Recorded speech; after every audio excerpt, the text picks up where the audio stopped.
What's going on, everybody, and welcome to the latest episode of the Snap Decisions. I am, of course, your host with the most, your Snap DJ, and it is Friday. I think it's Friday. Is it Friday? Yeah, it's Friday. I'm late, I know.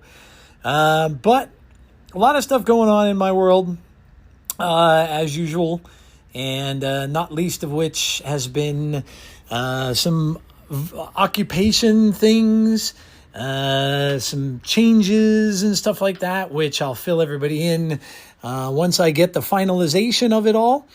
But yeah, so that was the delay. I really wanted to do it on Tuesday, but unfortunately on Tuesday I was just out most of the day. And I could not find the time to get it done. And then, of course, goes to Wednesday. Wednesday I had work. I was back at work. I had a long day there, and I got home and I was just exhausted. And then yesterday, of course, I have my wrestling podcast that I do. So I kind of knew, I come home, I do that. And then by the time I get off that, it's like 11:30, and I'm like, yep, nope, it's not going to get done on Thursday. So it is Friday, and that's why I'm doing it today. But anyway, this may be a little bit abbreviated. I may make this a little bit shorter than normal, or I may go through it a little bit faster.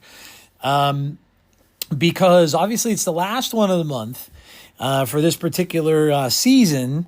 And, although, we do have news, and so let's go over what I'm going to cover. First of all, I have the opening of the show, where we're going to go over the OTA. It's a big one, very, very big OTA with a lot of ramifications going forward. I'm also going to go over a state of the game kind of a thing, right? Because we had another announcement this past week with one of the employees for Marvel Snap saying goodbye again. We just had this a little bit ago, of course, with Glenn Jones.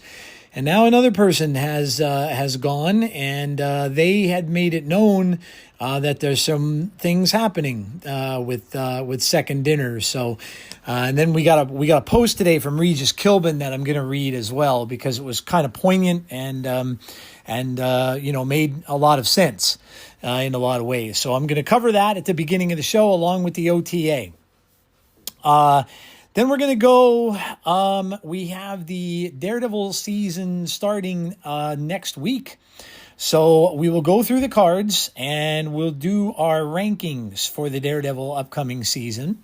That'll all be in the start of the show. And then, of course, we have the best 3-cost card in Marvel Snap.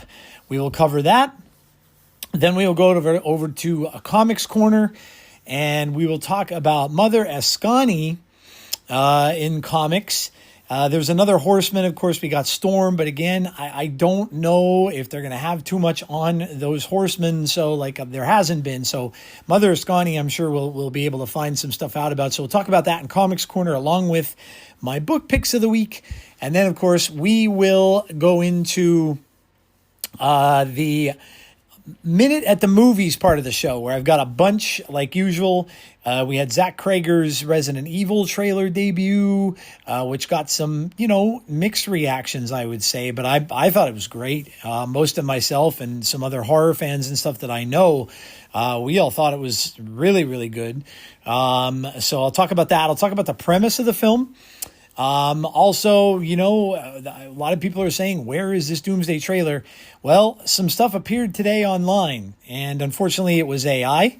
Like a lot of this kind of stuff is. It was not from people who have seen it now, because they saw the trailer at CinemaCon. They used the kind of like a distorted sound from the CinemaCon trailer. But from the people who have seen it at CinemaCon, they said it is absolutely not a real trailer. It wasn't the one, because a lot of people were getting excited that it got, that it somehow leaked. But as some people have explained, that went to CinemaCon, there is no way that someone would have gotten footage from that event, because they said people were just, there was too much security, too many people looking, people were getting thrown out of there with phones in their hands and stuff like that, and they had laser pointers that were pointing at people if they saw them holding a device or anything like that. So there was just no way they could have walked out of there with that footage. So now there was the other convention that was down in Mexico, where maybe, I don't know, but nobody really said whether they showed it there or not. So I kind of think that they didn't. But at this point, people are kind of wondering, what are you waiting for? Well, I'll talk a little more about that, plus all the other news from movies and stuff. And then, of course, we'll finish up with Pixel Perspective, and we'll talk about the week in video games and some video game releases that are coming down the pike. So we'll talk about that kind of stuff too. But all right, we're going to start off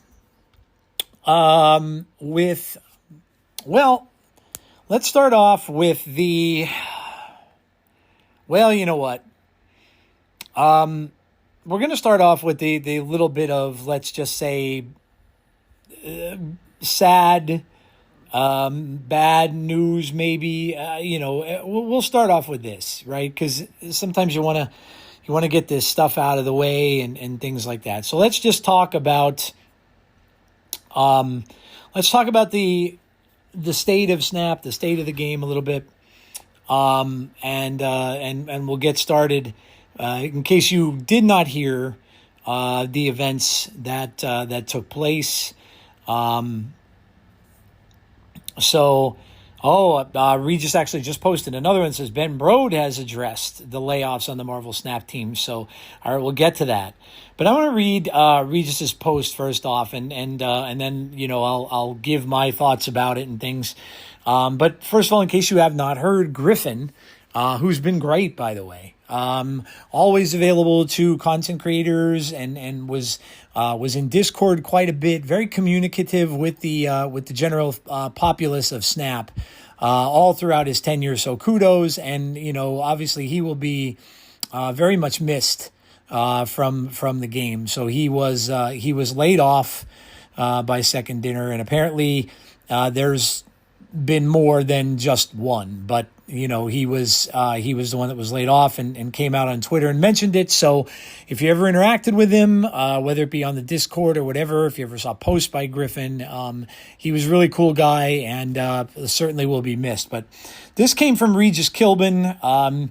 He writes, "There were layoffs today at Second Dinner, the team behind Marvel Snap. My absolute best wishes to those impacted. You never want to see people lose their livelihood. The gaming industry has been brutal lately, and I hate to see it hit so close to home. Already seeing a lot of questions about the future of the game from players and creators alike, with a fair bit of doom and gloom too, understandably. I think it's reasonable to worry, but I also think the game has a lot more time. That said, I couldn't blame anyone for being careful with their investments of time and money. Second Dinner should address players and future commitment to the game." This is true. And a lot of people agreed with this statement. I do believe that they should have addressed it. Now, there is that post from Ben Brode concerning it, so I'll read that after, because that was before, of course, that happened after Regis wrote this. But when something like this does happen, I do think that they should be addressed, not just hush-hush about it. This person who has been really cool communicating with players and things like that, and creators and stuff alike, is now no longer with the company and not say a word about it. So I agree with his statement there. He wrote, "I do not know how many people were laid off. Here are some things I do know. I can confirm it was from multiple disciplines, at least engineering, community, and Q&A. Or QA, quality assessment, probably. That's quality assessment. One affected person said that it was due to cost cutting. Second Dinner still lists open positions for Marvel Snap. They are currently hiring at least 2 people for the game. All public estimates of Marvel Snap's player counts show significant downward trends. Second Dinner is also working on another game that's described as a multi-platform and features a huge IP. So multi-platform and a huge IP. So multi-platform would say to me that it's not going to just be mobile. That it could be like mobile plus console and other things, or maybe it's not mobile at all. Multi-platform could be PlayStation, Xbox, Nintendo. So who knows? Huge IP. I mean, what could be bigger than Marvel? I doubt it's a Pokemon kind of a thing. Now, there is a rumor. Well, at least there was. And this came out back in December. saying that a Star Wars CCG, a digital Star Wars card game, was coming. Now, that, ironically enough, was being worked on by the company who Second Dinner was with prior to splitting off and doing this all on their own. I can't even remember what the name of the company was now. Oh, man, I forgot. But anyway, they were the ones who were rumored to be doing it. So, could it be that Second Dinner may have gotten... Because, look, Star Wars is also under the Disney banner. So, if they were working with, obviously, Second Dinner has the licensing for Marvel.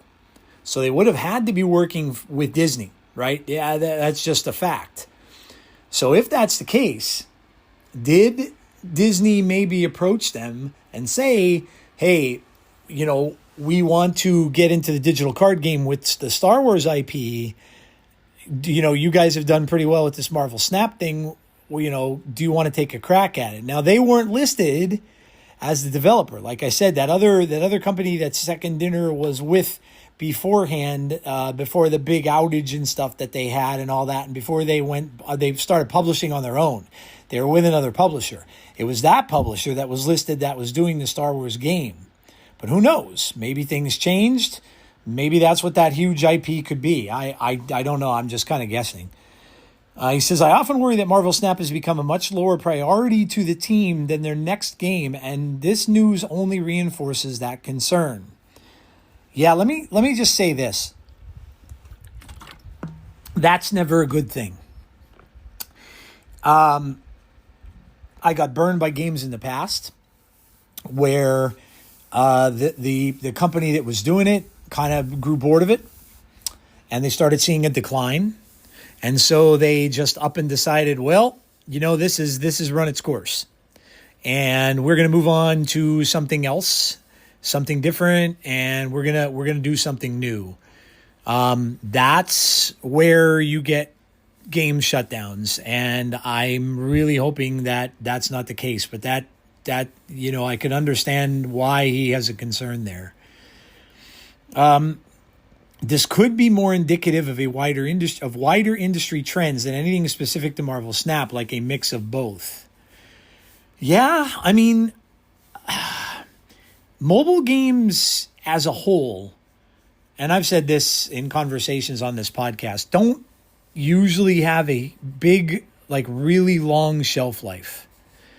There's very few of them that do. Like I said, I think I always mention the game Candy Crush. Because that's been around for so long, and it has people have been playing it for years and years and years. Angry Birds used to kind of be up there.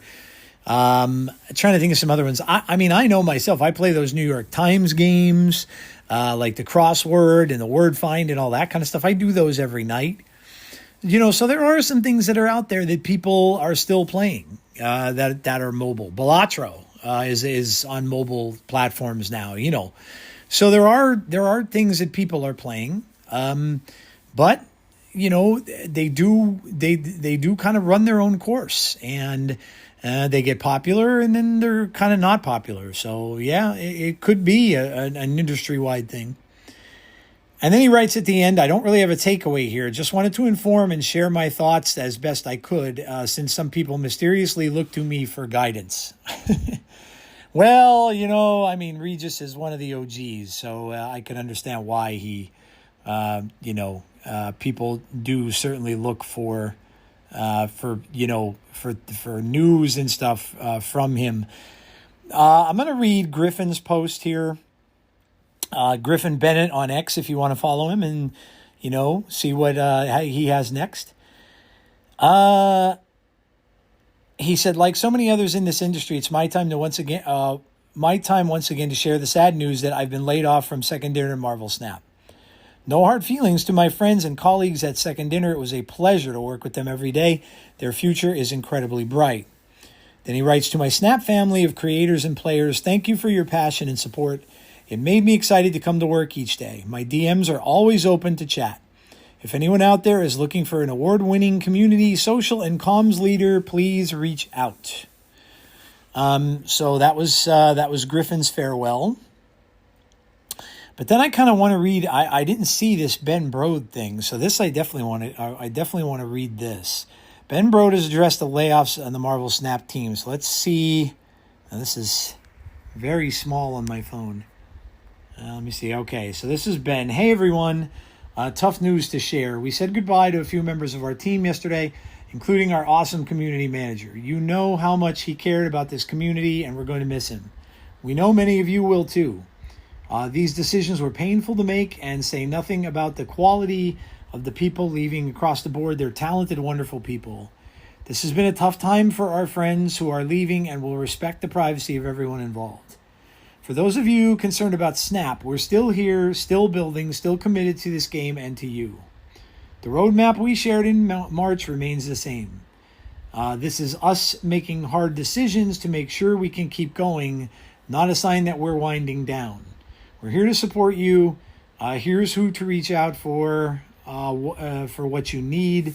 For questions about organized play or a creator program, you can ask Brady. If you have support-related questions, Jared and his team are here to support you in bug reports. For questions about gameplay or design, the entire design team hangs around the Discord. The best way to reach our team is in the Ask the Team channel. We're incredibly grateful to our dedicated team of moderators who are helping us stay closely connected to the community. So that came from Ben. It was good to hear from him. I mean, obviously, because he's one of the OGs that are left, right? I saw the obviously the developer videos coming out and things like that. So but we'll see what goes on with that if we see some different new faces and stuff in there. And I'm just kind of looking at some of the comments. People saying they don't believe him. Dexter shared this as well. So anyway,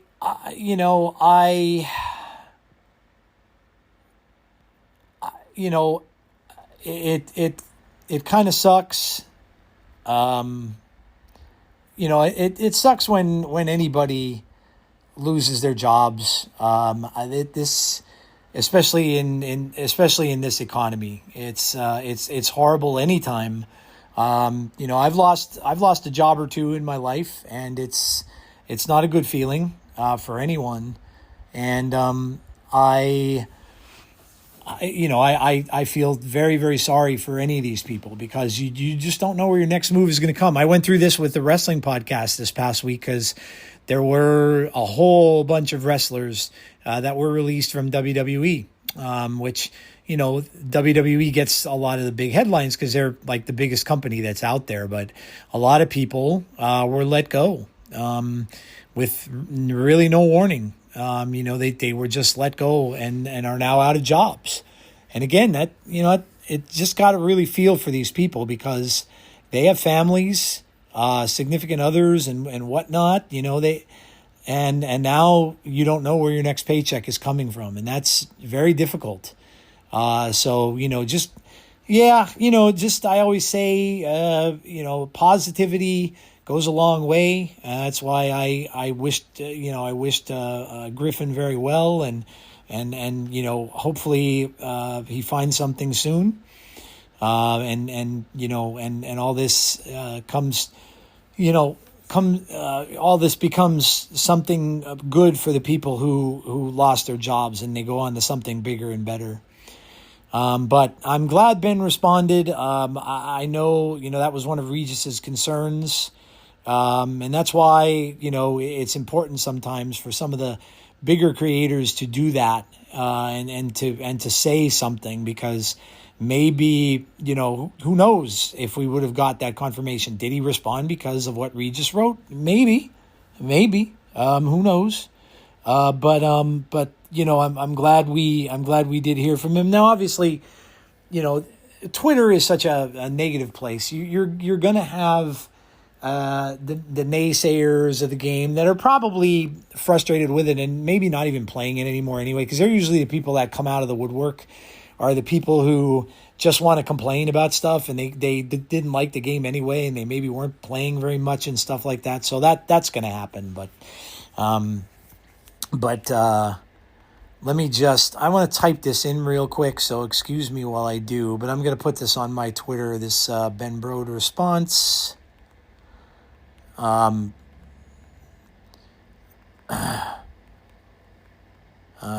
Brode response to the second dinner changes I'm going to put.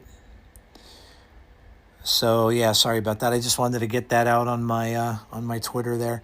So anyway, that's obviously one of the biggest stories in the game, and it's not a great one to report on.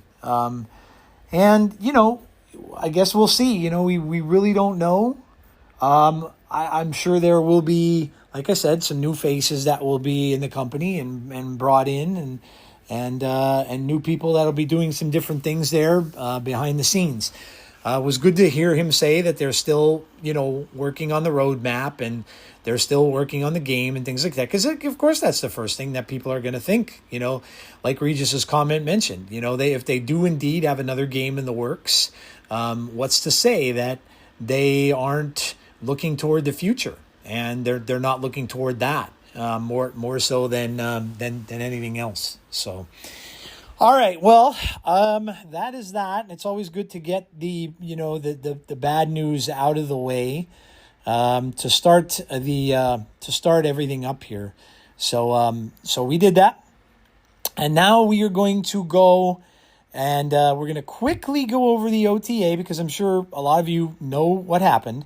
But we'll go over the OTA. And actually, I've been known to prognosticate a little bit, make little predictions and things like that. Not just about Snap, but other things. And I can tell you my track record isn't great. I don't get a lot of things right. But boy, I hit on one of these. And kudos to them for making the change. But anyway, this is going to go down as one of the bigger OTAs we've had, because this is going to really change the meta in more ways than one. So let's go over the big stuff first. We had the evil triumvirate. Star-Lord, Xiao Lao, Fin Fang Foom all got nerfed. And pretty hard. So let's start with Star-Lord. Goes to a 5/7. On reveal, next turn you get +1 energy for each turn you've ended with unspent energy. That's it. He gains no power. So he lost the gain power part of it. So no longer are you going to be able to Zola him and get 2 massive Star-Lords where they're going to be, 15 to 18 points of power on their own, and all the extra energy, which allowed you to play Fin Fang Foom and whatever else you wanted to. So this got hit very, very hard, and well-deserved. This card was everywhere in the meta. Everywhere. I was running into it in the limited time game mode that we have right now. Like, people were literally playing it in those, they would take those, the decks that are pre-made in that Clash of Champions, and then you have the ones that you can make your own. And obviously the ones that they were making their own, they were putting Star-Lord in their decks. Like, that's insanity, And I even played someone still playing the card today. Like, people just get addicted to it. And then it becomes a thing where it's like, nah, I can't play without this card. So no matter what they did to it, they'll have to learn for themselves that the card kind of sucks, and then they'll stop playing it after a while when they start losing enough. But this was well deserved. They needed to change this.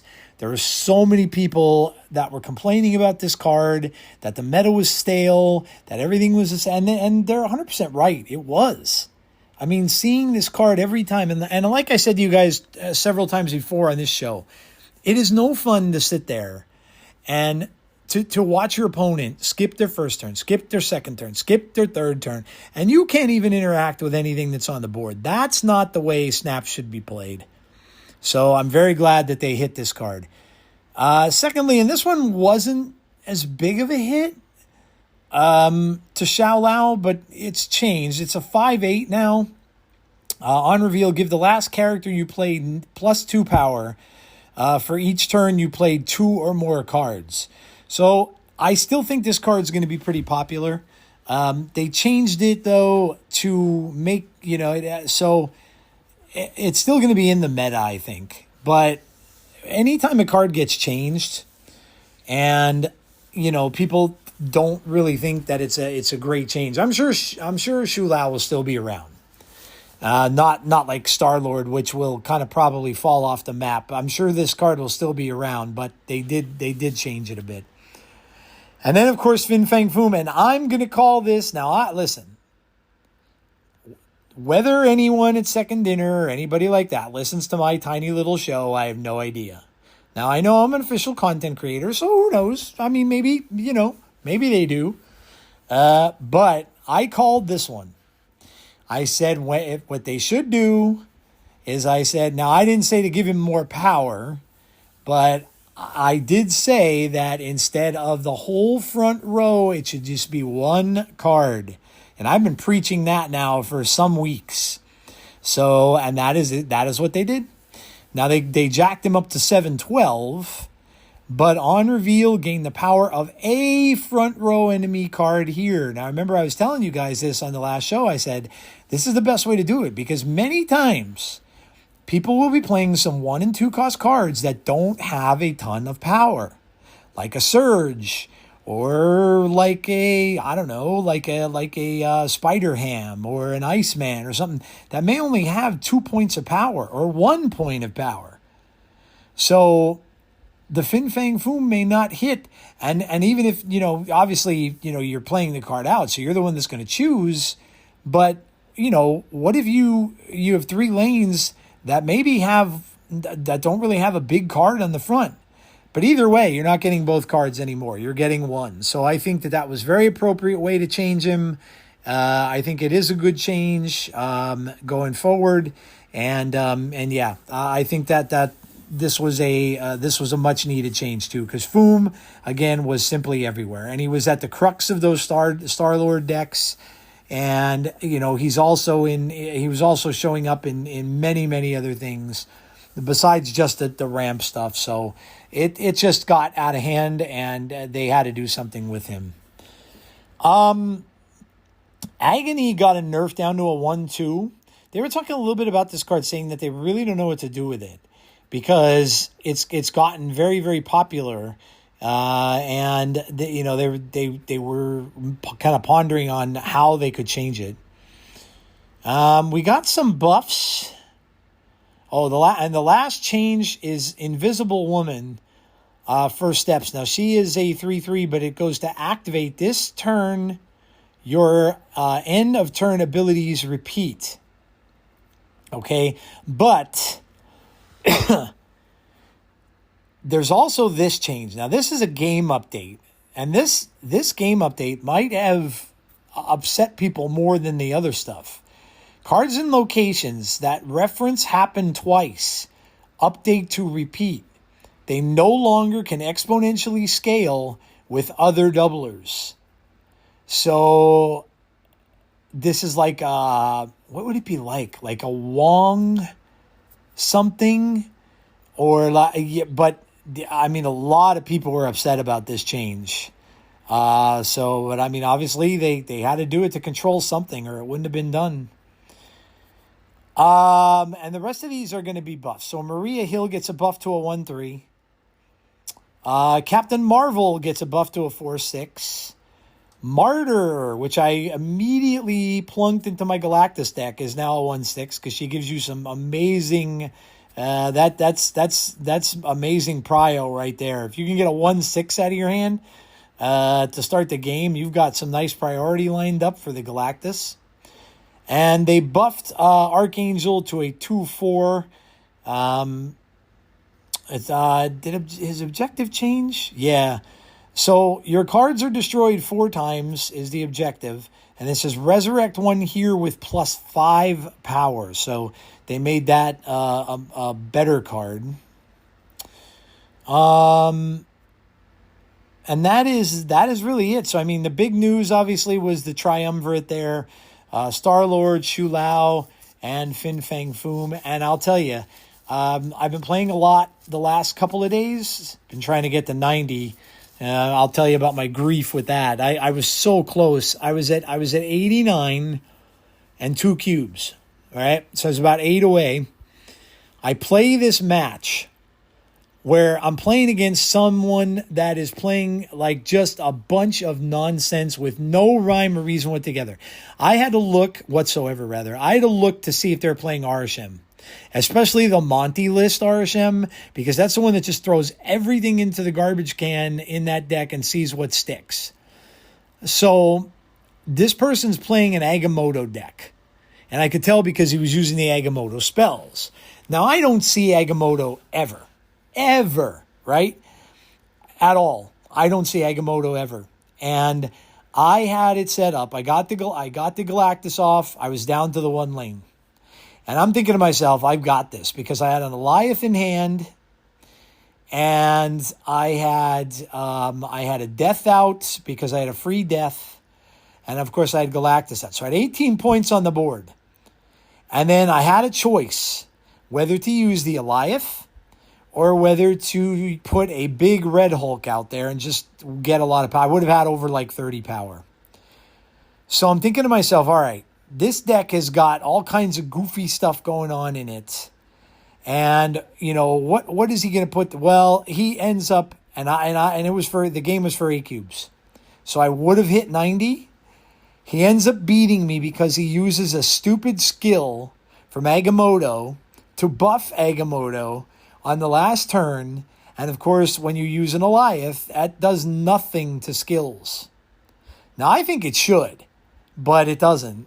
And I lost by 1 freaking point and dropped all the way back down to 87 from 89. Oh, was I pissed. I could have hit 90, and then after that, I went on one of those streaks where I went down to like 86, and I'm like, oh my God, I was so mad.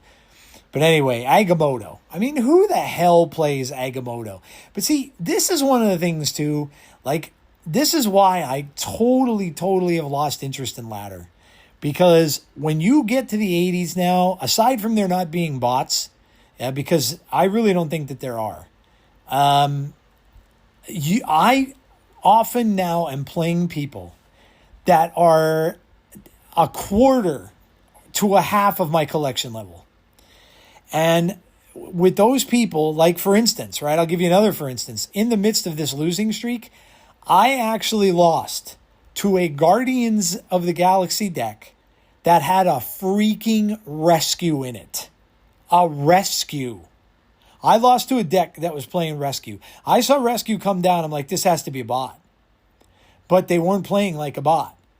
They were playing like, you know, and when a Guardians deck gets you down and they get you in priority, you're kind of wanting to fill the lanes to try to match those lanes. And then you're playing right into their hands because they got the Gamora on me and they got the Groot on me and they were just winning. But I couldn't believe I actually lost to a freaking rescue, a deck with rescue in it. Like, I don't think I did that since probably, you know, could have been the initial run of when I started the game. I don't ever remember. And I don't even see bots playing rescue. So I don't even know. It may not have been a bot. I have no idea. But be that as it may, playing somebody that's half of your collection level, you really don't know what to expect from that player because they're going to be playing with not so many cards as you are. They're going to be playing some goofy decks that you're not going to ever have a chance of being prepared for, like nothing in the meta, because they're going to be playing something like I was just talking about, and you're just not going to be ready for it. And you're just going to think, well, what the hell are they doing? So I don't know how they're matching people up or how they've got this thing going on, but it sucks in the 80s. Let me tell you, it just sucks. And A lot of it is. Now, again, I'm playing a Galactus deck, the OG Galactus deck. A lot of it is just because I won't conform. I don't like to just say, okay, well, you know what? Give me one of those top meta decks. I'm just going to go and copy it, and I'm just going to do that. I like to play what gives me pleasure to play. And conforming and making my deck like everyone else's, or, getting the deck because it's saying it's one of the better meta decks in the, like a Victoria hand deck, or like all of a sudden the Gambits have snuck out of the woodwork.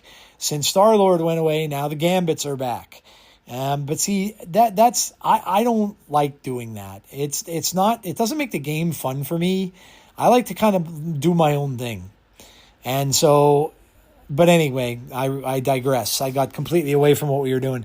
Okay, so anyway, that's pretty much the OTA. The big things, of course, were the things that we talked about. All right, so let's move on. I put this out a few days back now, but we are going to go over your choices for the best 3 card in Snap. Now, this one, I knew this one was going to be a tough one. I said, this is going to be tough. So many good ones. Some of my choices listed below. List whatever you choose. We'll pick the winner and announce on the podcast. Okay, so here we go. I put Gambit, OG, Killmonger, Magic, Shadow King, Human Torch, Cerebro, Werewolf by Night, and Venom were 6 of mine. And again, I could have picked from so many of these it was just extremely difficult because this was a hard one. So, Snap Complete responded and said, our data says debris. Super out there pick, but being a 3/8 stat stick with 314 upside, Ozymandias is simply crazy value. I expect the debris Rhino Ozymandias package to take a hit in the next OTA in some way, but yeah, it actually did not. So yeah, thank you, Snap Complete, for the response. That's cool. All right, So Sulman Aziz Mirza, MD, says it's got to be this guy for sure, and it is a GIF of Silver Surfer. Well, I mean, he does make a deck all on his own, and it's been popular for quite a while. Rob says, so many cards are archetype specific, so I tried to think of a jack of all trades. With so much on reveal and the Sunlord, Shao meta decks, I think I'll go Cosmo. Instant shutdown, and we all know the feeling of being Cosmo'd when we're feeling pretty good about a card we played. Yeah, look, I mean, Cosmo can shut down a destroy deck, can shut down really anything with on reveals. Was one of the few things you could use to stop the Star-Lord stuff. So yep, love Cosmo. I love the cute dog there too. So Adam Chinnasamy says Gambit Horseman of Pestilence has to be up there. I feel like it's even more of a headache to deal with than regular Gambit. Vladimir says, oh, how I love me some OG Gambit, but I have to vote fair. Cosmo is hands down the best 3 card, possibly the best card in the game. Mr. Flatulent says, right now it's Shadow King, in my opinion. All kinds of big green numbers and negative red numbers just begging to be reset. JNR says, Copycat is my pick. Underrated, but super versatile. People don't understand, I don't think, how good Copycat is. I really don't think they do. And I've said over and over how good I think the card is. The card is a snap condition. It just is. You get to see, remember, you get to see what's on the bottom of your opponent's deck. So you know they're not getting it. So if your Copycat is in your hand and all of a sudden you see it steal a Victoria hand, that is a snap condition. You know that deck isn't getting their most needed card. And that's the case with anything. If you see a Shu Lao on the bottom of their deck, if you see, this is information. And this is information that you can very easily use as a snap condition. Now, sure, sometimes you'll pull something very obscure, or you'll pull something that can be in almost any deck. So you can. But in many cases, this is just a very underrated card, I think. Tad K says, Magic is one of my fave characters and cards as well. She can defeat almost any location. Jordan says, it's Cosmo, and it's not even close. The T800 says, Gambit, Horseman of Death. Should I say it in a Gambit, Horseman of Death? DX Quack, Cosmo is my MVP. Nacho says, this is my favorite card in the game by far. It's the perfect replacement for Domino and gives you power as well. When it hits with something like Sebastian Shaw, it's unlike anything else. He's my GOAT. He's talking about Shang-Chi, Master of Rings. Well, good on you. There you go. Someone who actually likes that card. I don't know of too many people that do. So good on you for picking something that no one else did. Makaru.g says Copycat. Palindrome says Cosmo, Brood, Carter, Drax. Samuli says First Steps, Invisible Woman. I mean, she has a whole deck based on her too. Kamiko95 says Cosmo, considering half the cards is kind of nuts, to be honest. Or countering half the cards is kind of nuts, to be honest. I think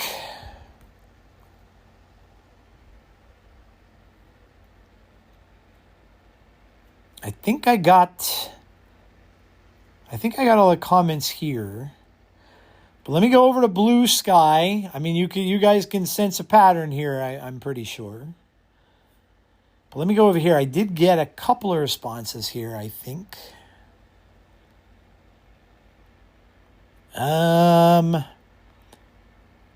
Yeah, so I got one from Fangride Amiscut. Says, right now, it's Cosmo and it's not even remotely close. Shadow King remains in formation, and Mobius and Killmonger have been making cases for themselves. Magic rounds out the top 5, I think. It's crazy how far Surfer has fallen. He's the worst card in his own deck right now. All right, well, guys, from your votes, I think we've got a winner. We have a winner. And I think it's the good dog. I think it's the good puppy. I think it is Cosmo. Cosmo is your choice for the best 3 card in Marvel Snap. So there you go. Listen, that could have really gone just about any way, and nothing would have been wrong. Because there are just a lot of great 3-cost cards. I mean, Human Torch, depending upon the meta, would have gotten it probably, 4 months ago? When that card was just in every single move deck out there. But of course, it's been nerfed since then, but still, it's that would have got... So many of these 3 cards are used in many, many decks. Killmonger is a staple in a destroy deck. So many of these cards are just used in so many different ways. 3 could really be one of the cost numbers in this game that has the best cards overall. And maybe we'll do that when we end this all, right? Maybe we'll have one final week of this after we get done with 4, 5, and 6. And maybe we'll just say, what is the best group of the number in, and I'll just put that out as a poll. And we'll just do that when we end all this. Up. So, 4s will be next pod. So I will have the 4s out there that you guys can chime in on, and we will decide which is the best 4 card in Marvel Snap. All right. Well, there you go. That is where we are at for the intro to the show. And we are now... Oh, no, geez, look at that. I almost forgot. We're not done because we got to do rankings. Got to do some rankings. We've got the Daredevil Born Again. Is that what they're calling it? Crimson Twilight. Daredevil Crimson Twilight set coming out. So we have those cards. Of course, the data mines. And we will go over them and we will rank them. Now, I did talk about these cards. So I'm just going to go over the cards. I'm going to give you my ranking. So we've got 1, 2, 3, 4, 5. We've got 8 cards coming out. And we're just going to go over them. So we have Daredevil, Shadowlands Daredevil, which is our season pass. 2/2, on reveal, shuffle in 3 demons. When you draw a card with 6 or more power, it gains +2 power. So that's when you draw the card. So you don't even have to play the demons. You don't even have to play them. I don't know why you wouldn't want to, but you don't even have to play those demons. If you draw them, you don't even have to play them. You just have to draw them. When you draw a card with 6 or more power, +2. So you just have to draw these cards, and Daredevil gains 2 power. So I don't know. That seems pretty good. I don't know. You play him in like a little hybrid, like a ramp deck, where you have a lot of cards over 6 power. Whew, man, this guy can get pretty big for a 2. So he seems a little bit overpowered. And then you have Wilson Fisk, Kingpin himself, 5'9". Costs 3 if you have the highest power among cards in play. We have the Punisher War Machine as a 2/2. When drawn, mark one of your empty locations. Objective, win that location. +1 max energy. Then we have Hikaru. You can only play this where an enemy is afflicted with negative power, but he is a 4/12. So again, if you're playing with a toxic deck, or who knows, maybe you're just playing a Scorpion or a Silver Sable or something like that. But whenever that's the lane you can play him in, and a 4/12 is pretty darn good value.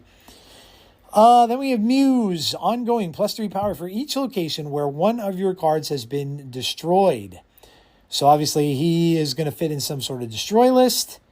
Then we got Lady Bullseye, 2/2. On reveal, afflict an enemy card with a -2 power. Repeat on a different enemy for each of your unspent energy. So obviously she would work well with Hikari as well. Then we've got Stick is a 4/3. On reveal, give the next card you play power equal to this card's power. So obviously a buff deck or something is what calls for that.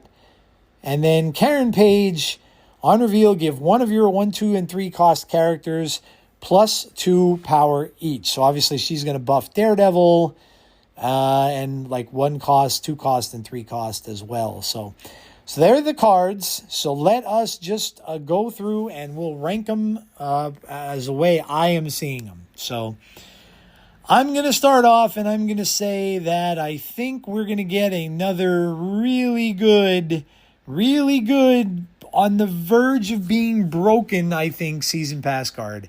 So I'm going to say right off the bat, my number 1 card this month is Daredevil, the Shadowlands Daredevil. This is just going to be a big card. And you put him in the right kind of deck where you have a lot of cards in there that are over 6 power, or you're playing a buff deck that's going to get him over 6 power. I don't know. But I think to me, and then plus you've got 3 cards in your hand already that are 6 power just from him because he's shuffling in 3 demons to your deck. So you're already doing, if you get all of those, if you draw each one of those, that's 2, 4, 6. That's 6 more power right there. He's at 2/8. And then if you have other things in your deck that are bigger cards that are 6 or more power, he can go to 210, 212. He can be a very, very big guy. So I'm going with Daredevil, Shadowlands Daredevil as my my top card of this month. My number 2, I'm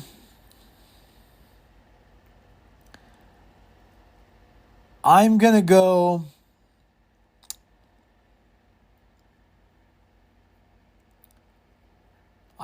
with Punisher War Machine, I think. Because, again, this is a card that's going to give you energy. So, and it seems like it's pretty easy to get this objective. So, when drawn, mark one of your empty locations. Objective, win that location, and he gets +1 max energy. So, he's going to mark a location, and then you've got to win it. So I don't know. I think that seems pretty easy to kind of do. So I'm going to go with Punisher War Machine as my number 2.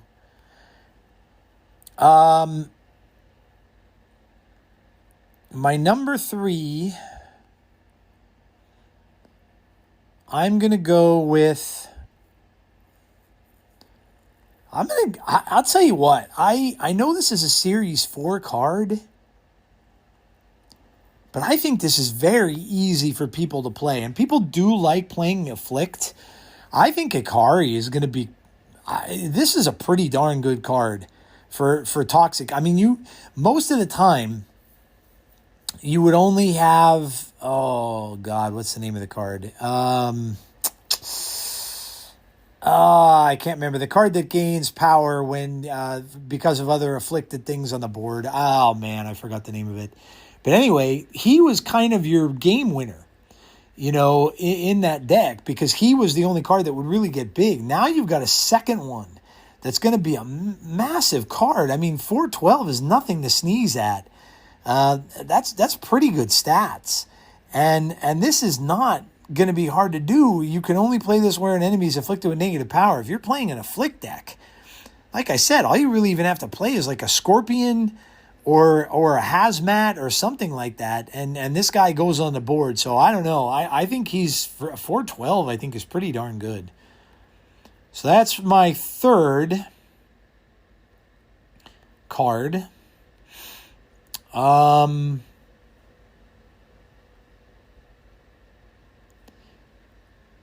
So number 4. Number 4, I'm going to go with Karen Page. On reveal, give one of your 1, 2, and 3 cost characters +2 power each. So that's pretty good. I mean, she's spreading out. That's 2 power each for 1, 2, and 3 cost. So that's 2, 4, 6. She's a 4/11, all told. So that's pretty good. So Karen Page is my number 4. My number 5,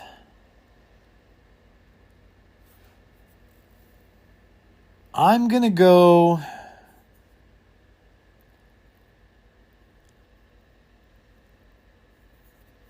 Oh, man. I'm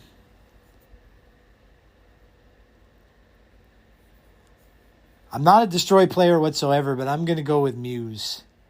Ongoing +3 power for each location where one of your cards has been destroyed. So, I don't know, man. Destroy players are going to be destroying stuff in every location. So, the most he's going to get, 369, he's going to be a 312.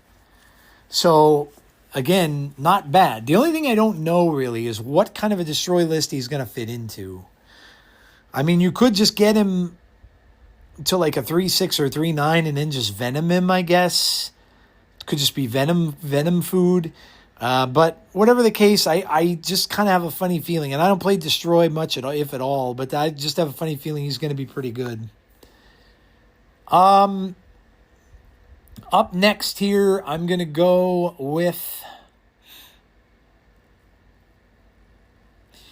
I'm going to go to Wilson Fisk. I may have this a lot lower than some other people do, but for the premium season pass, I mean, it's just kind of an okay card, and it's kind of boring. If you have the highest power among cards in play, he only costs 3 to play. So he's essentially he's a 3/9 that, that if you have the highest power cards in... It says cards, though. If you have the highest power among cards in play. So you would have to have a decent amount of power among the cards that you have in play to get him out as a 3. I mean, a 3/9 is nothing to sneeze at, but I kind of think this card's a little bit boring, to be honest. I would have liked to have seen something a little bit better from Wilson Fisk in there. I mean, we do have another Kingpin, obviously, but... All right, and then my last 2 for the month are going to be Lady Bullseye is a 2/2 on reveal, afflict an enemy card with -2 power. Repeat on different enemies for each of your unspent energy. So again, this is going to be one that would have been more prominent before the OTA in obviously, in a Star-Lord deck or something that you're going to be saving energy for.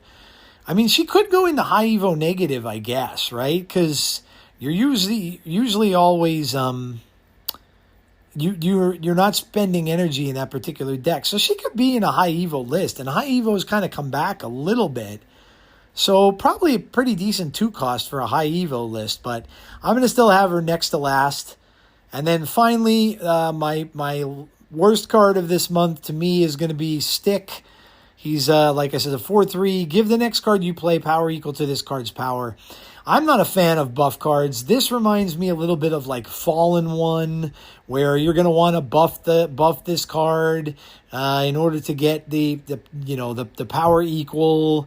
The next card you play power equal to this card's power. So I just don't think it's very fun. Stick's a great character in the comics. Obviously, he's the guy who mentored Daredevil and Elektra and stuff. But I don't like the premise of it. I just think it's kind of boring. So there you go. Shadowlands Daredevil is my best card. Stick is my worst.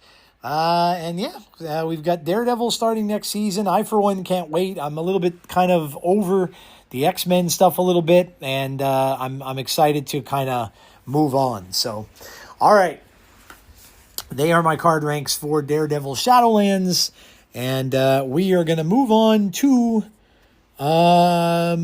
Snap Talk, and it's my week in the game. So we're going to get there. I talked a little about where I am on ladder. So this I'll just kind of go through pretty briefly today because, again, we're in the last week of the season. So, like I said, my goal was I was hoping to maybe get to 90, but now I don't know that that's necessarily going to happen because I fell back to 87 again, and I don't know. That's such a grind now climbing through the 80s that I don't know. And I really don't know how much time I'm going to have a chance to play because I'm working all night tomorrow and all evening tomorrow and all during the day on Sunday. And then I have another podcast on Sunday that we're doing. So I won't really have much time. Maybe Monday, depending on what I'm doing then, but we'll have to see. So, but in any case, all right. I had to update my game on my iPad, so it should open up in a second here. But yeah, I'm kind of a little over the X-Men stuff. Like I said, I was never really the biggest X-Men fan, and we've had now 2 seasons in a row dedicated to X-Men stuff, and I'm kind of, gotta admit, I'm kind of over it a little bit. So all right. Ooh, the Ultimate Quicksilver's here. Oh, wow, that's cool. I never spend 5,000 tokens on a Quicksilver, though. I would never do that, but it really looks cool. It's definitely the best looking one of them. Lee Wool Chul does the artwork for him, but he looks sick. I do use the card a lot when I play Wiccan, obviously. Oh, I don't know. This one may make me think a little bit. And Proxima Midnight is my spotlight card. All right, so let's go over. Obviously, I told you guys where I was. I'm at 87 right now on ladder. Down from almost, I was at 89 and like 2. And that one win, an 8-cube win, and I would have been at 90. But that's where I am. Haven't really played any Infinite Conquest. I kind of got my rewards from Conquest, and that was pretty much the end of that. I stopped there. Let's see what we got going on here.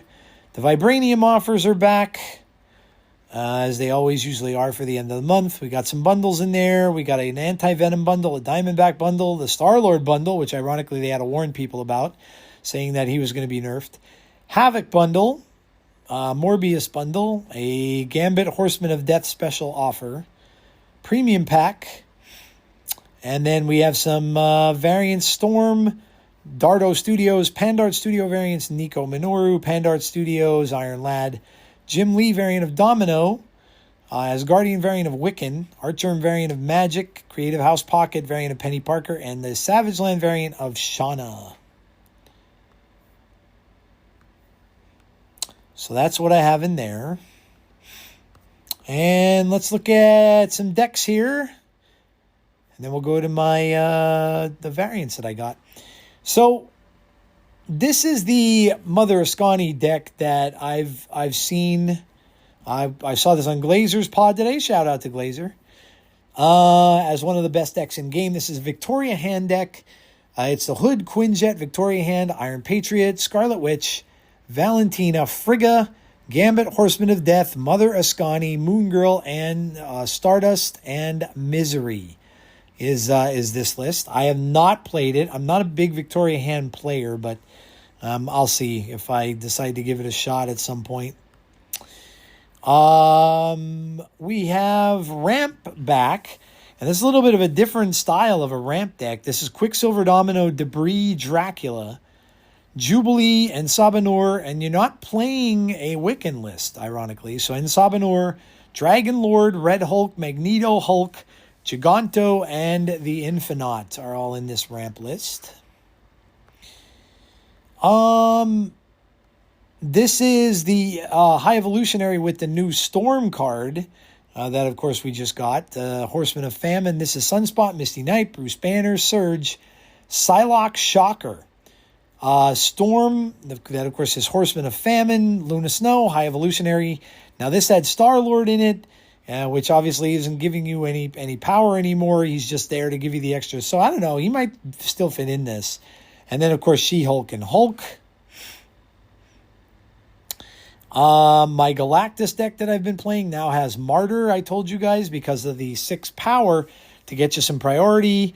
Jennifer Kale, Electro, Luna Snow, Wave, Blink, Vision, Galactus, Alioth, Red Hulk, Galactus First Steps, and Death is in this as well.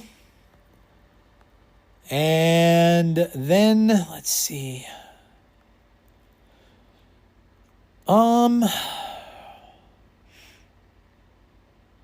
This one was from KM Best. This is an Aurora list, but this is with some negative stuff in it. So it's Spider-Ham, Hydra Bob, Herbie, Sam Wilson's Cap, Mysterio, Luke Cage, Cosmo, Drax, Anti-Venom, Man-Thing, Thing First Steps, and Aurora. So just a whole bunch of different stuff mishmash together here. And then we have... went over that one. This is Safety Blades deck with Ozymandias. So this is Squirrel Girl, Nightcrawler, Sandstorm, Armor, Rhino, Patriot, Cosmo, Debris, Selene, Horseman of Famine, Juggernaut, Legion, and Ozymandias. And then, of course, the Doom list. Chamber, Moondragon, Invisible Woman, First Steps, Caliban, Drax, Iska, the Unbeaten, Doom 2099, Iron Lad, Cosmic Ghost Rider, Sandman, Doctor Doom, and Aurora. So they are the decks that I've been messing around with. And going to go to variants, shall we? So I got the Mother Askani variant from the limited time game mode. That is done by, who does this? Dardo Studios did this one. Looks very cool. She's holding out like almost looks like a shield, like an energy shield. I got a variant of Blob, which is a 700 gold variant. Michael Ivan, variant of Blob. I got a Sauron variant, AJ Nazaro Sauron, who is also a 700 gold variant, rare. And I think that might have been it, because I talked about getting the Strife one from the collection track last week. So yeah, so I got 4. I got 4 variants, new variants this week. So, alrighty. Well, that is going to do it for Snap Talk. And we are going to move on, and we're going to go to Comics Corner. And we're going to talk about Mother Askani. And then we'll look at my big book picks. I almost said it backwards. Book picks of the week for this week. And if I could spell, I might be able to find it.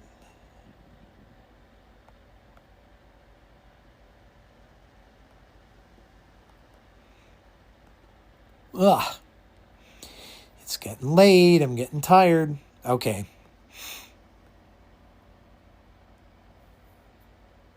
Mother Askani, of course, is Rachel Summers. From Earth 811. And her quote is, "Thanks for today. Please for tomorrow." That is the Askani prayer. Her name is Rachel Ray Ann Summers. Current alias is Mother Askani. Her aliases, the other ones she goes by are Alizerne Somerset, Bright Lady, and Phoenix. Her affiliates, of course, is Clan Askani, was the founder and founding member, Excalibur, X-Men, Hounds, and the New Mutants. Relatives, of course, Scott Summers is her father. Jean Grey Summers is her mother. Clones and donors, Rachel Gray. Other relatives, Strife, Tyler, Dayspring, Gray, and Summers families. Family-in-law is Ilea Dayspring and Hope Summers. Host of the Phoenix Force at one time. She is single. 5'7" and 125. Green eyes, gray hair, originally red. Normally telepathically hides the hound markings on her face. Mother Askani exhibits a phoenix emblem energy signature which appears over her left eye whenever she uses her powers. Mutant and daughter of Phoenix, displaced in the late 37th century.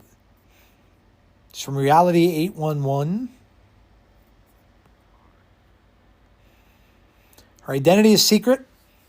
She is American, honorary UK citizen, alternate American. Extensive Askani training from high school levels at Xavier School of Gifted Youngsters, some college level education. Her creators are Fabian Nicieza and Dwayne Turner. First appearance was in Cable number 6 from October of 1993. And she died in comics. Adventures of Cyclops and Phoenix number 4 in 1994. So she wasn't around very long. All right. Rachel Summers was the time-displaced, all-powerful member of Excalibur. Phoenix. Following an adventure to her future home reality, she returned Excalibur back to the present. Except for her teammate, Captain Britain, as a temporary anomaly, Phoenix had actually took Captain Britain's place in the plane of existence. As such, she made the difficult decision of trading places with her teammate's position, becoming lost in the time stream.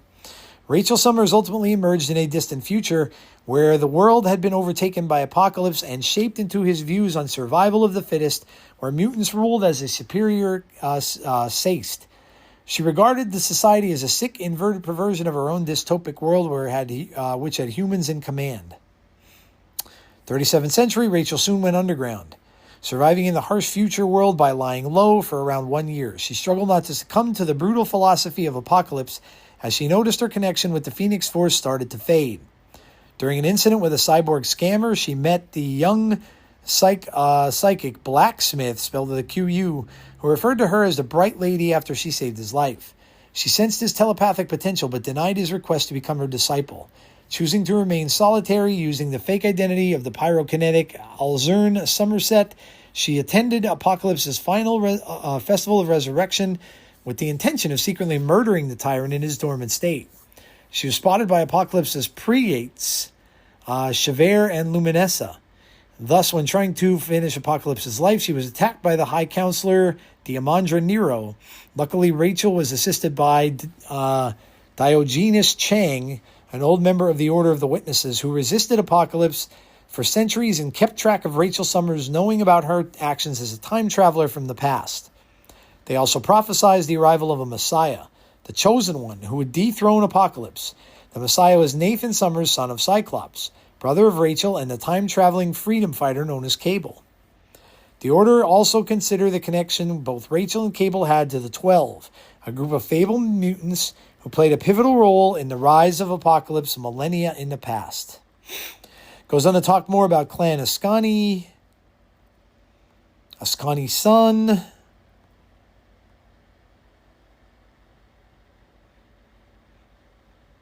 Their main opponent was Javert.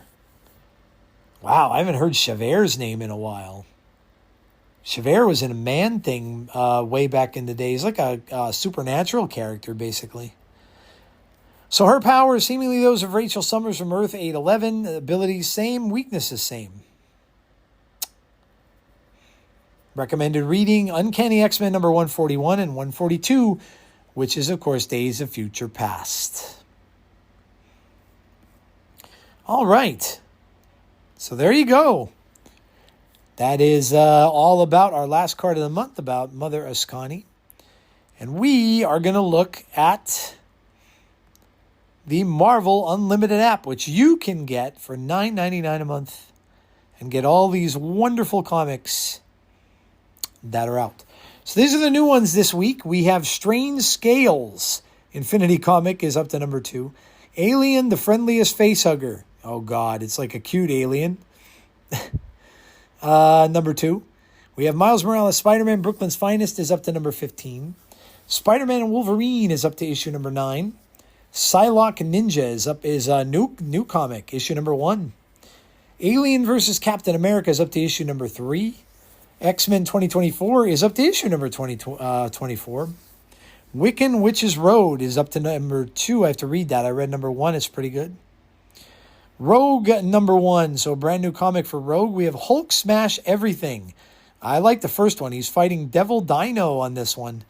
And this is up to issue number 2. Ultimate Black Panther is at issue number 24.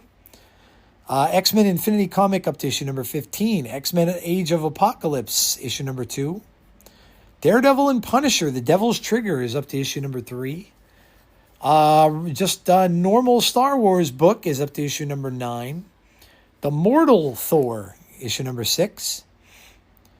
Inglorious X-Force is issue number 1. That's a brand new book. Captain America 2025, issue number 6. The Amazing Spider-Man 2025, issue number 20. Planet She-Hulk is up to issue number 3. Spider-Man 94 is up to issue number 5. Who is he fighting there?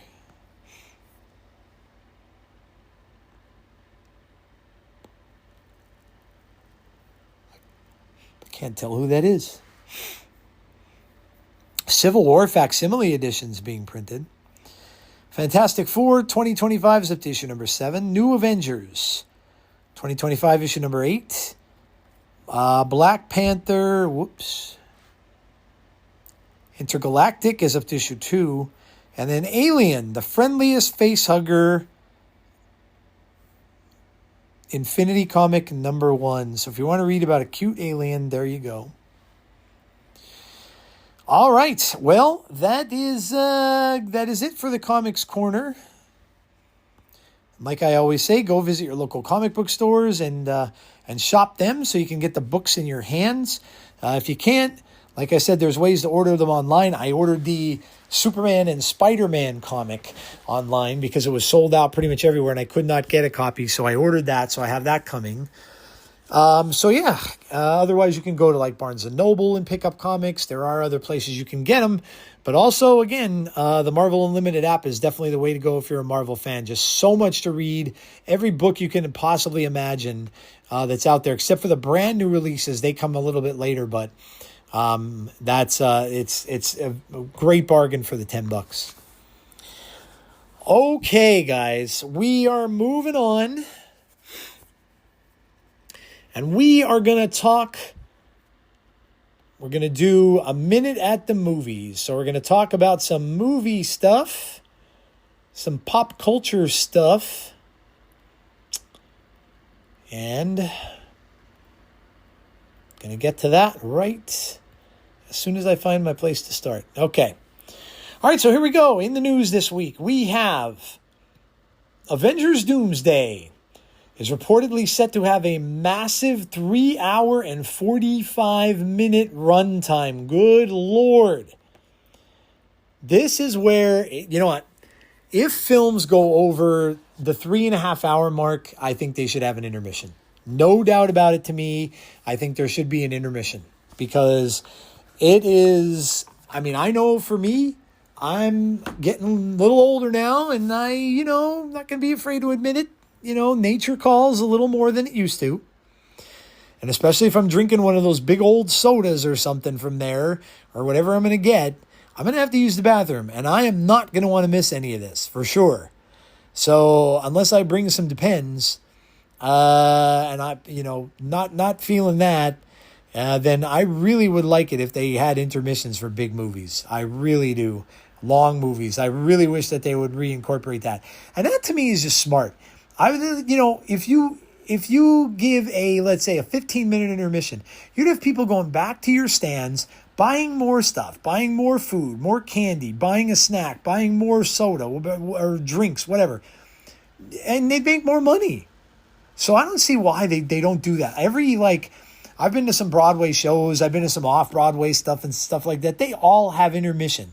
And that's what they use it for. Like the groups that have the off-Broadway stuff, they'll have like food to sell and things to sell that they can earn a little bit of money and stuff like that. So I really don't understand why the theaters don't do it. To me, it's stupid.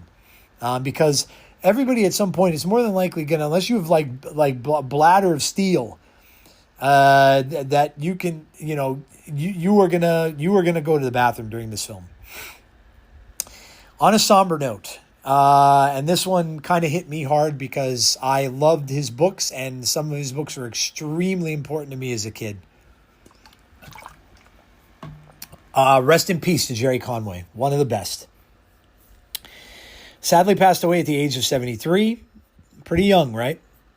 He is known for co-creating The Punisher, Ben Reilly, obviously the clone, Firestorm, Jason Todd, and more iconic characters. He also wrote one of the most iconic stories in history, The Night Gwen Stacy Died. I own this freaking comic. Oh, I'm so mad I don't have it anymore. This one as a kid, this one really hit me. And I posted on my Twitter the scene in the comic that hit me because it was a continuation of after Peter couldn't save Gwen, tried to hit her with the web line and her neck snapped. And this is the follow-up comic to that. So it's called The Night Gwen Stacy Died. I was devastated. I was probably I was maybe about 7 or 8 years old. And this is really the first time that I can remember at 7 or 8 years old that I got concerned about death. And I guess I was lucky in that respect because I didn't really have any of my my grandfather on my dad's side passed away, but honestly, I was too young to remember it. And so I haven't really had a lot of death. And this for me was devastating because number one, a young man at that age, I'm sure I probably had a crush on Gwen, the long blonde hair and stuff like that and things. But the fact that I read all Spider-Man books and I saw her die, and it wasn't, they weren't bringing her back. Not that I would know anything about that back then anyway, but this comic had the other thing was they're talking about how he was co-creator of the Punisher. That's another comic that I owned. The first appearance of the Punisher, I know that I had it. I remember reading the book. I remember having it in my hands, and that one got given away by my mom. Oh, I'm getting verklempt. Oh my God. She just went up when I went to college, she went up in my room in the attic and cleaned it out. And she gave all my comics away to a next door neighbor whose parents were loaded and definitely didn't need it. And I lost all my books. Oh, I'm so sad. But I had that book. And I remember specifically the artwork and stuff. And obviously our thoughts and prayers go to Jerry Conway's family. But again, just a legend in the comic book business. And certainly, I certainly grew up reading a lot of books with his artwork. So, next up, we have some DC news. James Gunn confirms Paradise Lost is in extreme development. What is extreme development? That doesn't mean like they're really going at it, huh? Paradise Lost, of course, is a story about Wonder Woman. but it could take place before Wonder Woman is born. It depends on how he wants to do that. But that's cool. There was some bad news out of DC that some of the stuff that was planned is no longer being done. So Paradise Lost is in extreme development. So that must mean that that's going to be coming soon. All right, let's see what we got next here. Some more news from James Gunn. Says that the Authority film is not happening anytime soon. So the Authority, which some people kind of compared a little bit to The Boys, but apparently that film has been done away with. He wrote, this is a quote, "It didn't work in terms of larger DCU. Both in terms of the story and practical concerns, maybe someday, not soon." So anybody looking forward to that? I'll be honest, I don't know what it is. I never read the comics, but if anyone was looking forward to that, unfortunately, it has been canceled.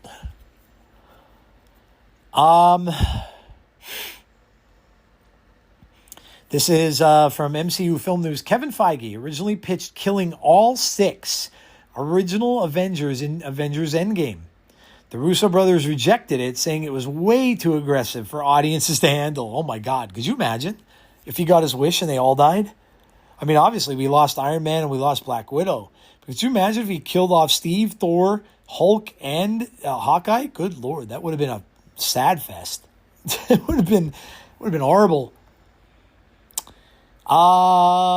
This is from the Marvel Hub. Hunter Schafer is reportedly being considered to play Mystique in the X-Men reboot. I don't know who she is. They have a picture of her here, or what she played in, but she is being considered in the new role of Mystique, and Mystique's new actress. This is some Star Wars news. The sequel era in Star Wars universe is arguably the most controversial period for fans of the franchise, with the film trilogy sparking ongoing debate over its storytelling choices and treatment of legacy characters like Luke Skywalker and Han Solo.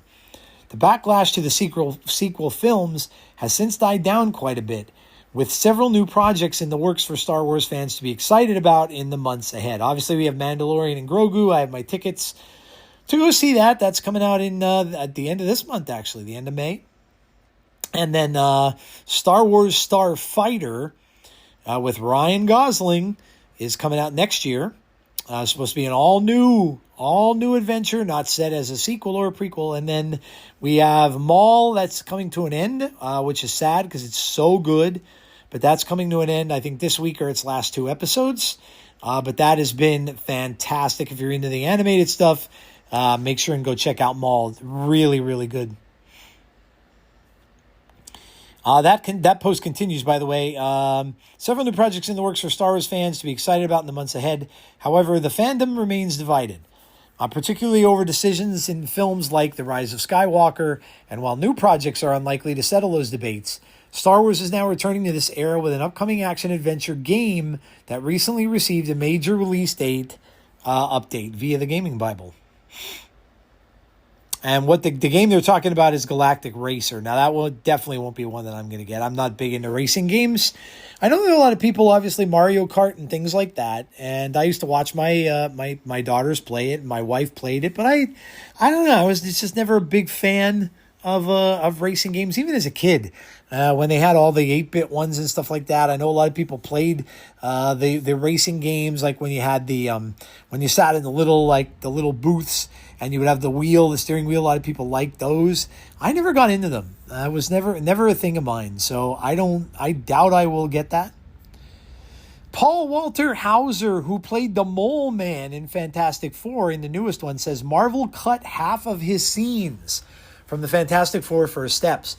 I'm really surprised that obviously they didn't delve much into his character. But I'm really kind of surprised that we didn't get some sort of extended edition of the Fantastic Four, because they cut a lot out of that film, especially in the first part of it, where they were going through that little montage and stuff of all those fights they had. Those fight scenes were supposed to be so much longer.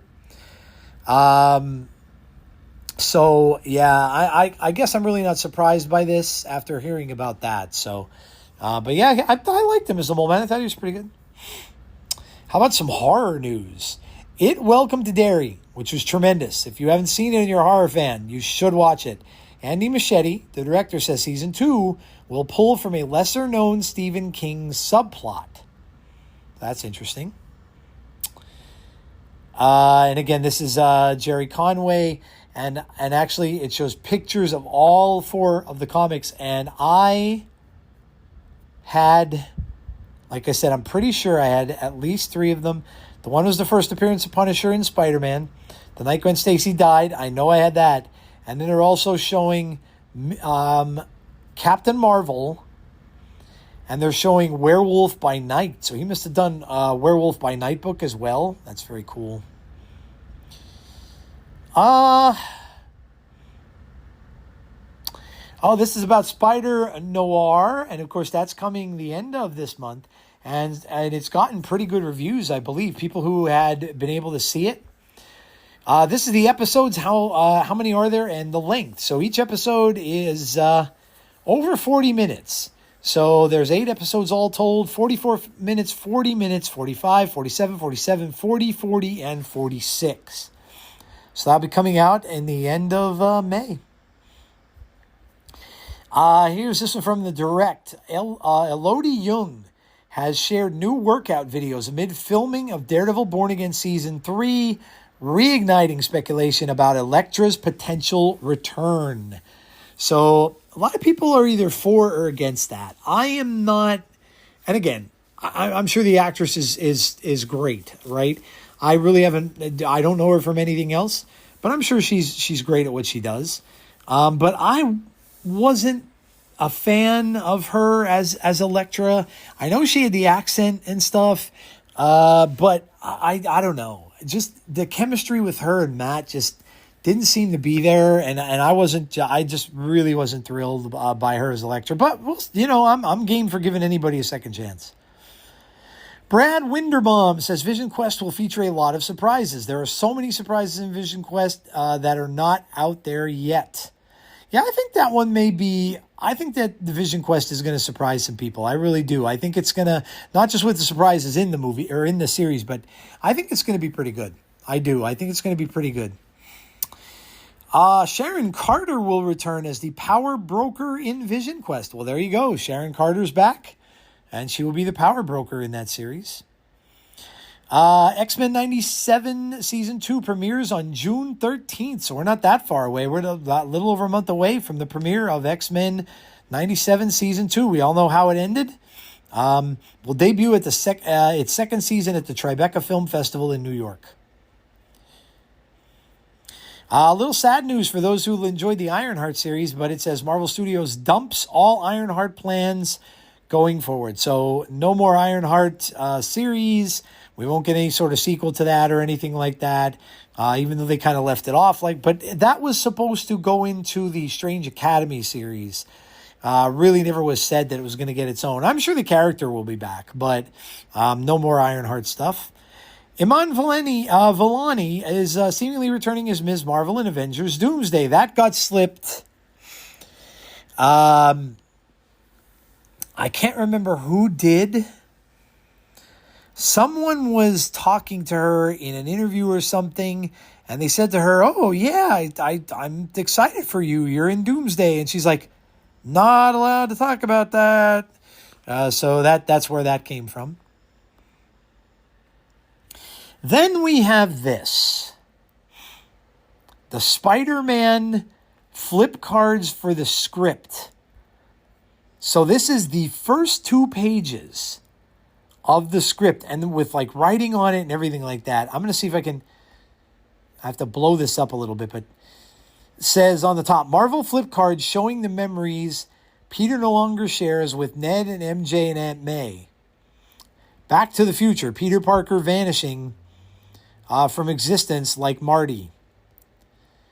And then it says, over studio logos. Peter reads the letter. So, of course, this is right at the beginning.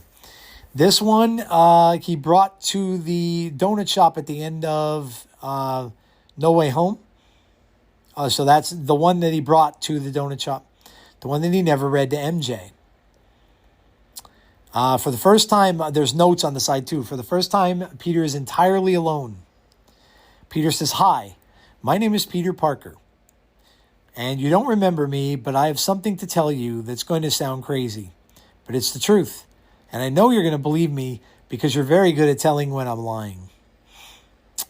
And on the notes on the side of that, it says, "Peter, small in frame, in center of the room, alone, empty, only work, nothing else." And they have a little drawing there on there of Peter in between the computers. Then it has a fade in, and on the notes on the side it says, "No more Stark money or gadgets. All of his tech needs to have been made by Peter." Then it says, internal of Peter's apartment. The same place from the end of No Way Home, 9 months later. Peter sits at his desk, strapping a web shooter to his wrist, loading 4 cartridges into slots. He designed this himself. Suddenly he gets a small, sharp headache. Our first inkling that living completely in the shadows is taking its toll on Peter. Something is changing, and maybe not for the better. Peter shakes it off, hoping it's nothing. And in parentheses on the side, and the note says, "Signs of unhealthy living." Then it says, "Peter, could you check the calibration on my targeting matrix? That doesn't feel zeroed in to me." Peter's AI assistant says, starts running numbers on the computer. Sadly, the closest thing Peter has to a friend. Meanwhile, Peter's eyes wander to a dresser nearby. Ned's Lego Emperor figurine sits on top. He looks at it longingly, then looks down to a drawer. He goes over to it. Bing, an alert pops up on his phone. Flowers for May. He rifles through the drawer until he finds the coffee cup MJ gave him, picks it up, and removes a piece of paper from inside, unfolding it to reveal the letter. Reveal the source of the narration here. In the notes on the side, it says, "Peter, we used to know each other. We were together." Homemade fabricator. Peter's version of a fabricator, 3D printer on steroids. Something that could be made by a kid genius with limited funds. And then it goes to page 2. On the notes here, it says, misinterprets what May said to him. And then wide-angle lens creates real vertigo. And then Peter says, maybe I'll never read this to you. Maybe I'm just writing this for me. Maybe that's my responsibility to live with the truth, to live alone with the truth. And then it says, he hops down to a ledge 1 floor below. But the truth is, I love you. And I hope deep down something inside you remembers you love me too. As he steps over to the edge of the building, the police scanner on his phone squawks. Trouble calls. Police scanner voice. 10:59K, possible 10:33, SWAT team ETA 15 minutes. And then Peter says, or maybe not. Pulls his mask down, letting himself fall off the edge. Maybe right now, I just need to be Spider-Man. He webs and swings away as music starts to play, and we begin montage. And then there's notes underneath that says, let's make sure the suit has wrinkles. And then it says, yes, new suit mode by Peter, inspired by his encounter with Tobey's Andrew Spider-Man, real fabric, seams, and wrinkles. So there you go. 2 pages of the script. That's pretty awesome. Let's see if I have anything else. I've got, again, from Spider-Man, Peter Parker's newly designed web shooters hold 4 cartridges each in Spider-Man Brand New Day. That comes, of course, from that script.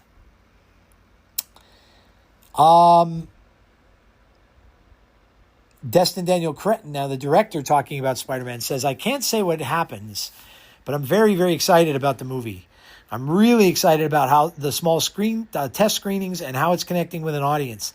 Of course, it's a big blockbuster, and it's super fun. It's got all the heart and humor you would want from a Spider-Man movie. Given that he was excited by seeing how those test screenings were connecting with the audience, it seems fair to say that the reactions from attendees must have been largely positive. Divulging a few more insights, Wonder Man and Shang-Chi and the Legend of the Ten Rings helm are added at its core. It's a movie about relearning how to connect with people. I'm really excited to put it out in the world right now. So there you go. They had test screenings of it. And little Resident Evil stuff. And if you haven't seen this trailer and you're a horror fan or the game fan, go watch it. I thought it was excellent. Zach Kreger, the director who did Weapons and Barbarian, talks about his Resident Evil movie. He says, I wanted this movie to tell the story of what would happen if some idiot like me were dropped into the world of a Resident Evil game. So Austin plays not some badass. That's the actor. So Austin, the actor, is in this. Is the same actor that was in Weapons. He was the guy that was looking to buy drugs by pawning stuff off in that movie. So he's the guy who's the main character. It says he plays not some badass with combat experience like Leon, but just an average dude. But that was really good. Go check it out. Like I said, if you didn't, it is very, very good. And I think that is it. I think that's about it for a minute at the movies. Obviously, no word on the Doomsday trailer yet. I kind of think now, I don't know. If it's not this week, I think it's going to end up... I'm tending to believe they're going to wait for Mando and Grogu now, because Mando and Grogu is threatening to be the worst Star Wars film opening ever. Which would mean it would come in behind Solo, a Star Wars story. And I think they're really going to want to put butts in seats. And being that that's a big film for Disney, I think that maybe Disney might have kind of said, listen, can you wait a little bit and announce that the trailer is coming and people could go see Mandalorian and Grogu, and they could see it in front of that movie. So that could be where they're going with it. That it could certainly be a possibility. All right. We are going to go to Pixel Perspective, and we're going to call it a night. Got a little bit of gaming news here. Nintendo currently pitching a Metroid movie. Sony and Universal are in a close race to win the rights. So Nintendo looking to do some more movies. This one is rumors of what's going to be at the Summer Game Fest that's upcoming. Rumors are Hogwarts Legacy 2, Final Fantasy VII The Remake Part 3. Oh God, I can't wait for that. Grand Theft Auto 6 new trailer, and Kingdom Hearts 4. We shall see. Thought I had some other gaming stuff. Maybe not, though.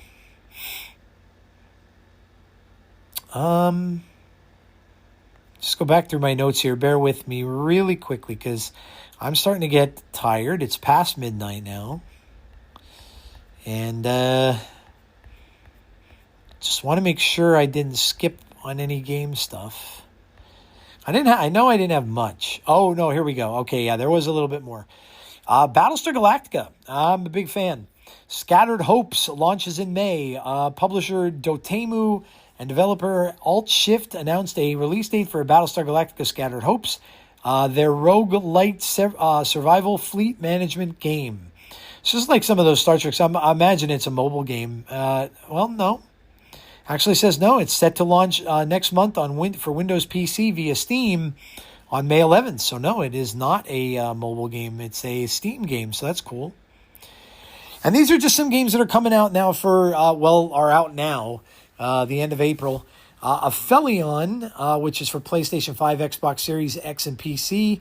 It's a third-person action-adventure game that takes place on a frozen, uncharted planet of Persephone. And it's said that by 2060, Earth will soon become uninhabitable. Story follows dual protagonists Ariane and Thomas, who are astronauts dispatched by the ESA to scout Persephone and find out if the planet can be humanity's hope for survival. However, during landing, our heroes get separated and have to brave the dangers of an unknown terrain on their own. Aphelion blends exploration, transversal, and stealth gameplay accompanied by a bold narrative in true don't nod fashion. Diablo Lord of Hatred is out. the expansion for that. Some people are saying it's very, very good. Next major follow-up for the expansion to 2025's Vessel of Hatred, where Mephisto takes the spot as the big bad. To dismantle Mephisto's hold, the players have to form unlikely alliances to fight their way through Nahantu, the new regime of Skovos, and other areas of Sanctuary where the Lord of Hatred has established control. Apart from the addition of a new region, the expansion has 2 new classes, a Paladin and a Warlock, a reworked skill tree, and the highly anticipated feature New Loot Filter. The upcoming DLC also introduces advanced mechanics, such as the Heradra Cube and talismans and charm sets, to elevate player customization to a whole new level. Returnal for PlayStation 5. Saros is out. Spiritual successor of Returnal, next big sci-fi PlayStation exclusive adventure from House Mark. You play as Arjun Devraj, a solitary enforcer who is in search of someone within Carcosa, a lost off-world, shape-shifting alien planet under a mysterious eclipse. Saros follows a similar structure to Returnal, third-person shooter with roguelike elements. Arjun sets out deeper and deeper into Carcosa in every run across multiple different biomes. Crawling with enemies at the start of each run, players can choose a loadout that is a mix of Solitari and Carcosan weaponry. Apart from suit and skill upgrades, Arjun has the Second Chance ability, which allows players to rise back up on first death. And then Invisible Versus. Invisible Versus is a fast-paced and brutal 3v3 fighting game featuring a roster from the Invincible universe. Players can seamlessly switch between fighters and deal devastating chain combos that will help fill the combo meter during battles. When a certain character is out of the fight arena, they can gain small percentages of lost health. This added strategy is there to push players into swapping characters during matches. Invisible Versus has 3 modes: traditional arcade, training, and multiplayer. The game consists of a cinematic story mode that includes an original story set within the universe in collaboration with series creator Robert Kirkman, also created The Walking Dead. All right, guys. Well, there you go. That is the Pixel Perspective for the week. That is the gaming news, and that is going to do it for this particular episode. Again, I'm sorry it got out so late. But like I said, I had a lot going on, and for sure I will try to make sure that this week's gets out promptly on Tuesday when the new season starts, which, by the way, I will have 2 season passes. I will have 2 season passes for Daredevil to give away. So if you're listening, make sure that you come over to my X, and I will have the said giveaway there. Because that, as I said before, it's just easier for me to be able to award the season passes there than it is on YouTube, because they don't have like a particular like random way to pick people over there. So I'll probably have some things for you to do, like follow me on X or retweet or whatever, sub to the YouTube channels, small little things to do to be able to win the season pass. But if you want to do that, make sure that you're checking out my X on Tuesday, which will be the first day of the giveaway, and then I'll probably draw it like on Thursday or so. Anyway, I am part of the Snap Judgments League of Podcasts, which includes such awesome podcasts as, of course, Snap on This. That is hosted by Lauren Whatevs, Benjamin Roller, and, of course, It's Just Re. They do a fantastic job on their show. They're going to be having their card predictions on their next pod, which, of course, will be out, I think. Well, that's what is today? Today's Friday. No, that should be out very soon, actually. So make sure you give them a listen. They're always talking about, of course, about Snap, about their weeks in the game. They talk about they do the secret homework, I think, which this week's homework was to watch The Last Airbender. And they'll have their insights on all the cards, and of course they're doing their card ranks too. So make sure you go check them out. And of course, don't forget about Glazer.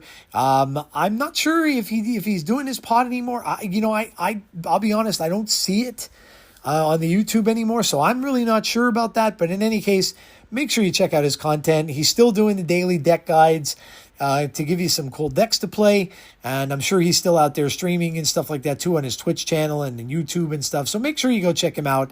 I always say Glazer's one of the best in the game, so make sure you do go and check out Glazer's work, and he will have season passes that he will be giving away as well. So alrighty, guys, that is going to do it for me for this week. Thank you so much for listening and checking out the pod wherever it may be you do that, whether it be on Spotify or Apple platforms or whatever, or, whether you listen on my YouTube page. Thank you very much for that.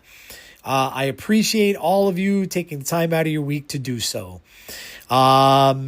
Hail, hail, Star-Lord is gone. That's all I can say to sum this one up. But yeah, guys, have a great rest of your week in the game. Finish out the month strong. However, if you want to do that, I'm still going to probably try to see if I can get myself to 90, but we'll see. And yeah, have a great week. Please stay safe. Be kind to one another always. And hopefully I will talk to you all on the next episode of Snap Decisions. This is your late night Snap DJ signing off.